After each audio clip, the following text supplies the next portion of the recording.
Hi, Ann Guion here. Welcome to another episode of Small Talks About Big Thoughts. Today, I want to introduce you to the concept of Keystone Pathogen. It is absolutely fascinating. It's going to make so much sense to you. These are the microbial bullies, and they play a huge role in the development of periodontal disease. So I'm going to pop off right now and come back in at the end just for a little wrap up. So keystone pathogens are a really interesting term. This was developed by George Hoshingali's, one of my absolute favorite writers in the oral microbiome world, talking about periodontal disease. So he talks about periodontal disease as being a polymicrobial dysbiosis.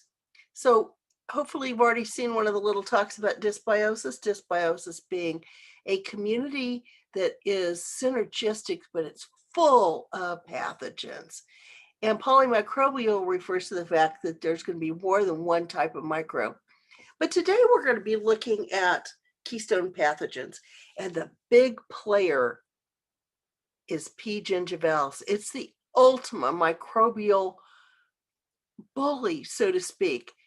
And it creates what are called pathobionts. And I have another little short talk on this, but let me go back over and just to re-explain it if you haven't seen that one yet.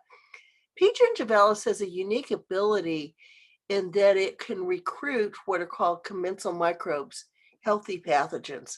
And it can say, hey, you want to come over? We're having a party. And it's going to be fun, and we're going to have food, and you're going to love it. Well, it's kind of like, the devil in disguise in the microbial world, because it has the capacity to help commensal microbes convert to pathogens. And so now they're called pathobionts. So what does this do in terms of the periodontal world? Well, this keystone pathogen, P. gingivalis, it elevates community virulence because it recruits all of these other pathogens.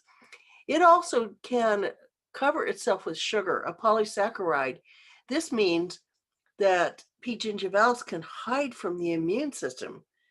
How crazy is that? So when you get into these polymicrobial dysbiotic communities, the keystone pathogens tip the balance to dysbiosis. And by the way, a little PG goes a long way. Then you end up with this pro-inflammatory microbial community. And one of the most telling and scary and dangerous concepts that I ever heard Hashingali's talk about, and it sticks in my mind because I think it's something we should be sharing with our patients, is that these polymicrobial dysbiotic communities elicit a non-resolving tissue destructive host response.